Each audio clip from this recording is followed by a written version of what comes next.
స్వరాజ్యం స్వరాజ్యం ఎవరో తలుపు తడుతున్నారు చూడమ్మా. ఎవరో కొత్తోళ్ళు అయి ఉంటారు బాబు. ఈ తలుపులు గడియలు లేవని వాళ్ళకి తెలిసి ఉండదు.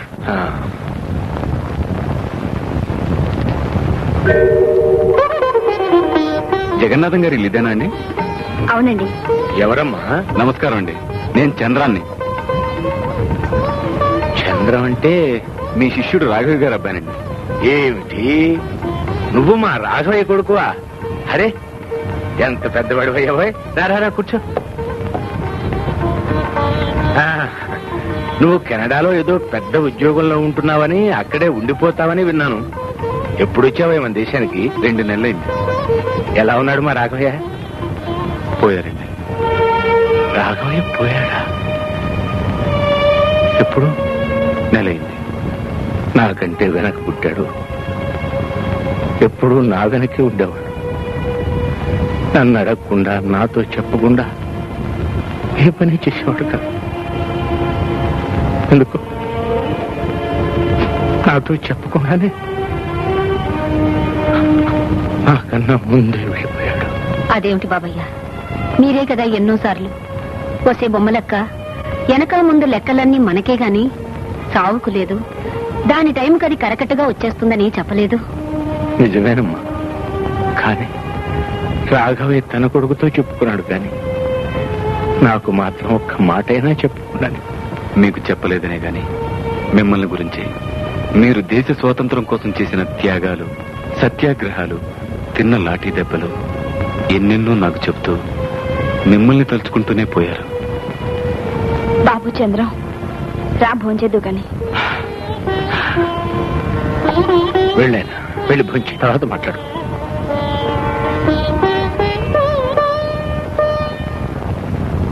రండి బాబు, కూర్చోండి.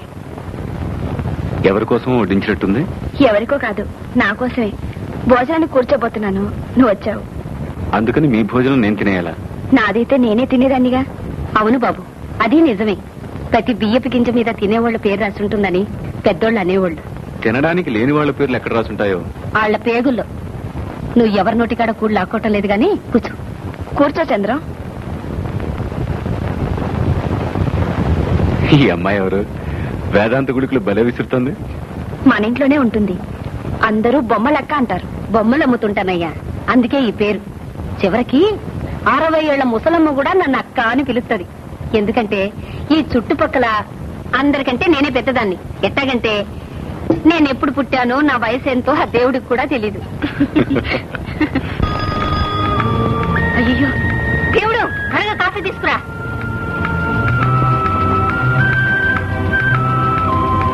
రా బేబీ. మమ్మీ మమ్మీ, నా కాలు నొప్పిగా ఉంది. ఈ రోజు జాగింగ్ కొద్దని డాడీతో చెప్పు మమ్మీ. అమ్మో, మీ డాడీకి చెప్పడమే చంపేస్తారు. పద పద. Good morning daddy. Good morning. Good morning baby, you are 1 minute late. కాలు నొప్పి daddy. No excuse. Come on, have milk. ఏ బూట్స్ కి లేసులు కట్టుకోలేదే? Sorry daddy. నువ్వు పాలు తాగమ్మా, నేను కడతాను.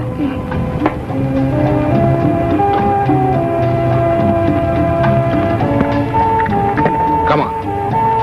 Let's go for jogging. Good morning, sir. Good morning. Come on, come on.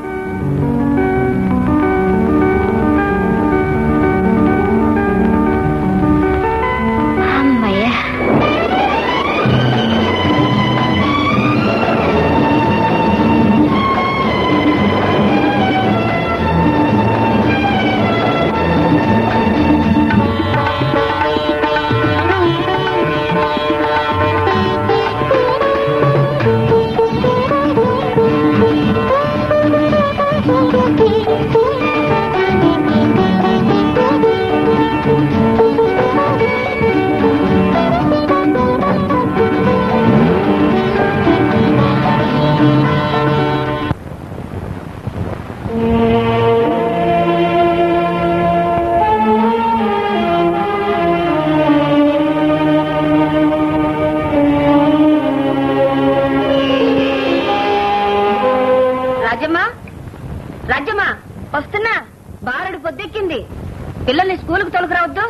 మీరు school నడుపుతున్నారా?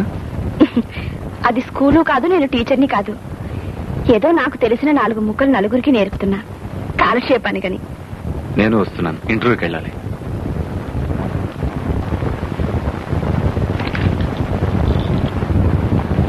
Good morning. Good morning. Good morning.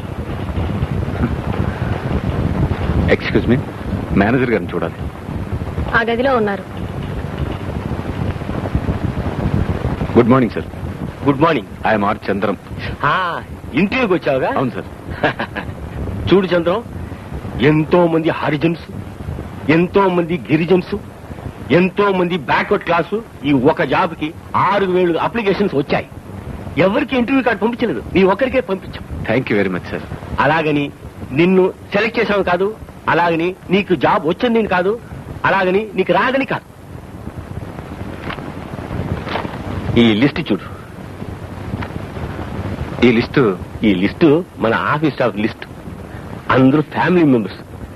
ఈ లిస్ట్ కనుక మీరు పూర్తి చేస్తే అందరూ హ్యాపీగా ఉంటారు, స్వీట్ అవి కొనుక్కుంటారు. బాస్ వచ్చే టైం అయింది. ఈ లిస్ట్ కనుక పూర్తి చేస్తే మీకు జాబ్ వచ్చినట్టే. Good morning sir. బాస్ వస్తారు. Good morning sir. Good morning sir. Good morning sir. Good morning. ఇతనెవరు? I'm R Chandram. Coming. So you have join duty? No sir, నాకు ఇంకా అపాయింట్మెంట్ ఆర్డర్ రాలేదు.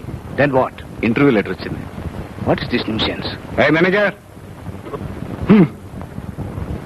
Yes sir. ఏమయ్యా మేనేజర్, అపాయింట్మెంట్ ఆర్డర్స్ పంపించమంటే interview letter పంపిస్తావా? పొరపాటు అయింది సార్. ఎలా అయింది? ఎందుకైంది? Typist mistake. Useless fellows. Mister Chandram, వీళ్ళంతా ముసలి వాళ్ళు అయిపోయారు. నా ఆఫీసులో సిన్సియర్ గా పనిచేయాలనుకునే ఉత్సాహవంతులైన ఇలాంటి యువకులు కావాలి. I'm appointing you as general manager for all my concerns. ఇదిగో అడ్వాన్స్. కంగ్రాచులేషన్. Thank you. నాన్నగారు, నాన్నగారు,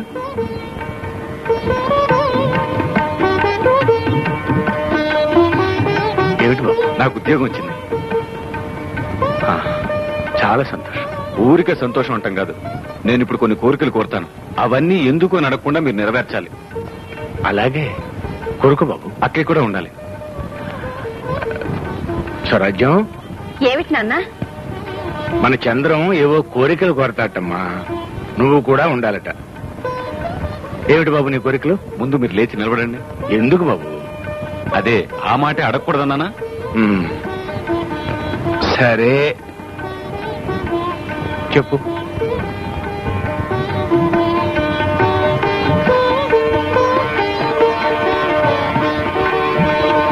ఈ చెప్పులు వేసుకోండి.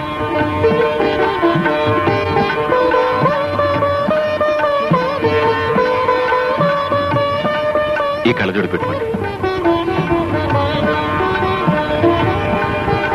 నాకు సరిపోయే జోడు ఎలా తెచ్చావు బాబు? అద్దాలు మీవే, మీకు తెలియకుండా తీసుకెళ్ళాను. నేను తెచ్చింది ఫ్రేమ్ మాత్రమే. సరిగ్గా ఉందా? ఆహా, సరిగ్గా ఉంది. ఈ చేతికారు తీసుకోండి.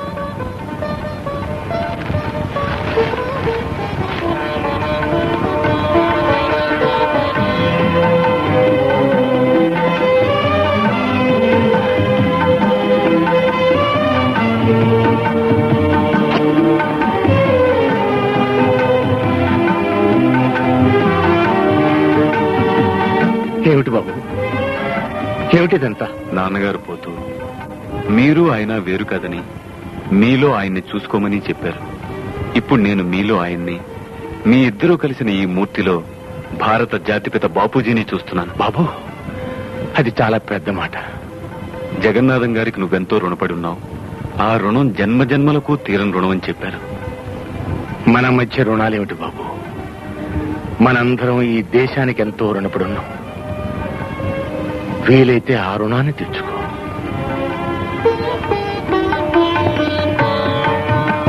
నాకెందుకు బాబు ఈ చీర? నీకు తోడబుట్టిన తమ్ముడే ఈ చీర తెచ్చిస్తే ఎందుకు బాబు అని అడిగేదానివా? తీసుకోక్క. నువ్వు ఈ చీర కట్టుకుంటే సంతోషిస్తాను.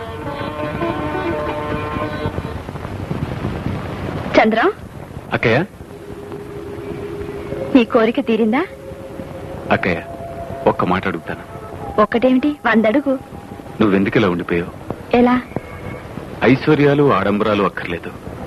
స్త్రీ కోరుకునే కనీసపు కోరికలు కూడా చంపుకుని కోరుకునేవి అందనప్పుడు కోరికలు మార్చుకోవడం కన్నా చంపుకోవడం మంచిది కదూ.